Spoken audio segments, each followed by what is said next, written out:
This is Lifeline for Liberty, where silence ends. We have a lot to talk about, so let's get into it. The left have been circulating the same photo of Thomas Sanford over and over again, a picture from 2018 of him wearing a Trump shirt, and immediately they're all branding him a right-wing extremist, claiming, "Oh, MAGA."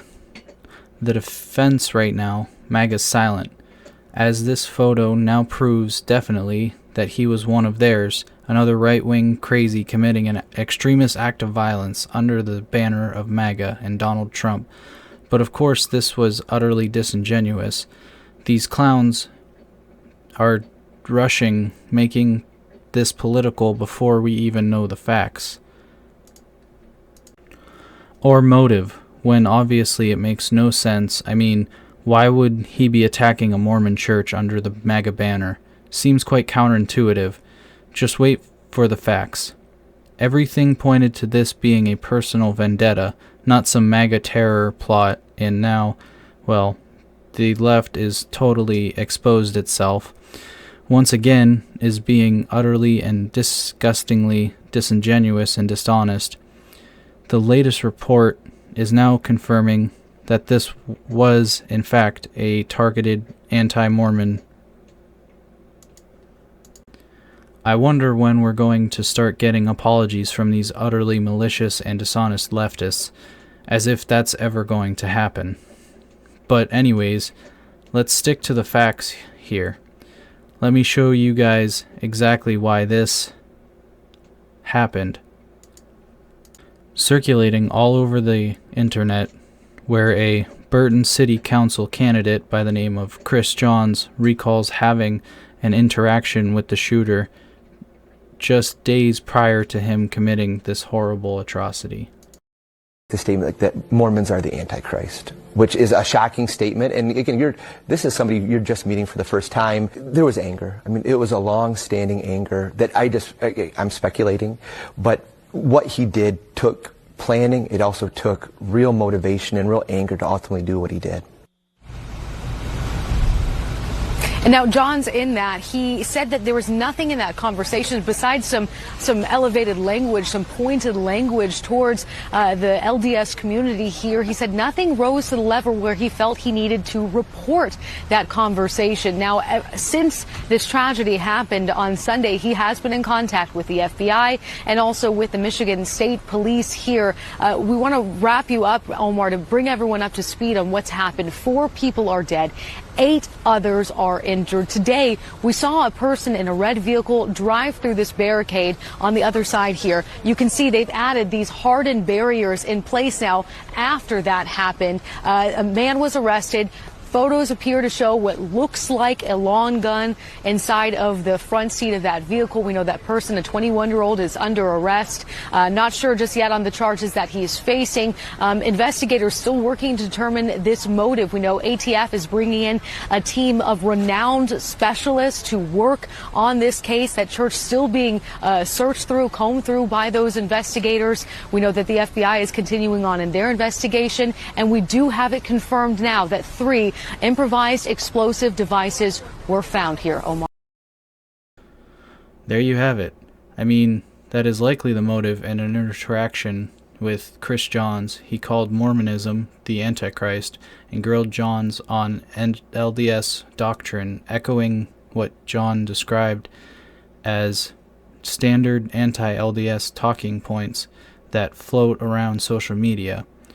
We're also learning a little bit about Sanford's backstory. Personal relationship information is now surfaced that he apparently at one point in time lived in Utah and had been in a relationship with a Mormon woman. And according to Johns, in multiple reports, Sanford said that her family pressured him to cover his tattoos and adopt church practices, which he resisted.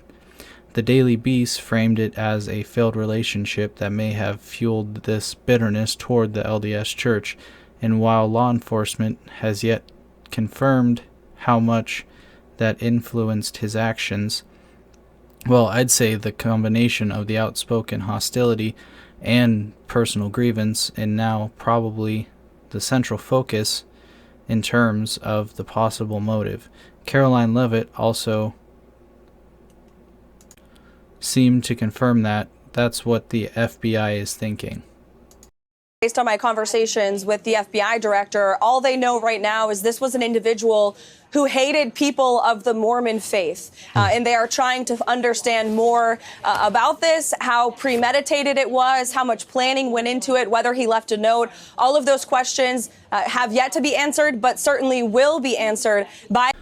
This was a targeted attack against Christians, and yes, Mormons are Christians. I guess you could say a targeted attack on Christian sect.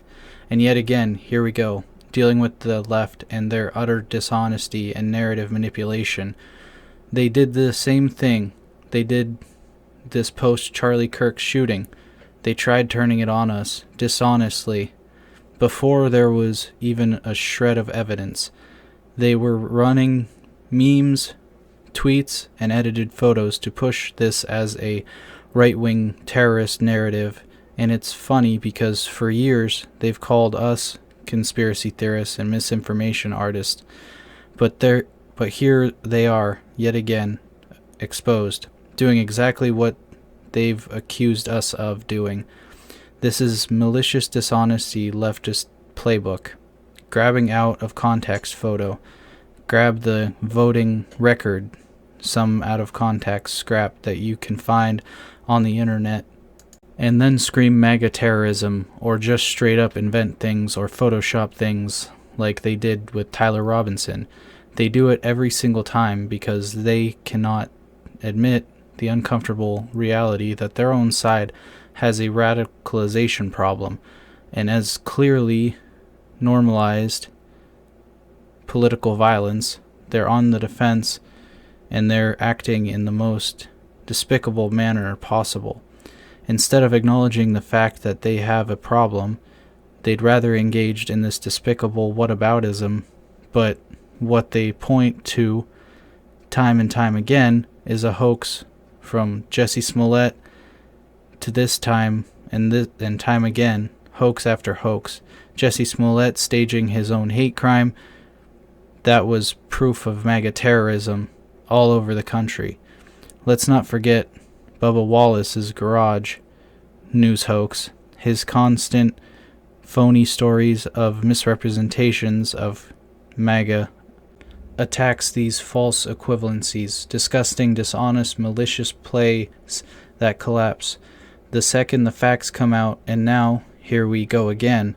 Sanford's case here was twisted into yet again another false flag, smeared the right, and it's totally and utterly backfired on them, at least to those paying attention. Unfortunately, not everyone is getting good sources of information, and so there's probably a lot of people who have now been severely misinformed and believe that this was yet again another MAGA attack, just like a good chunk of the population, we're talking millions of people, still believe.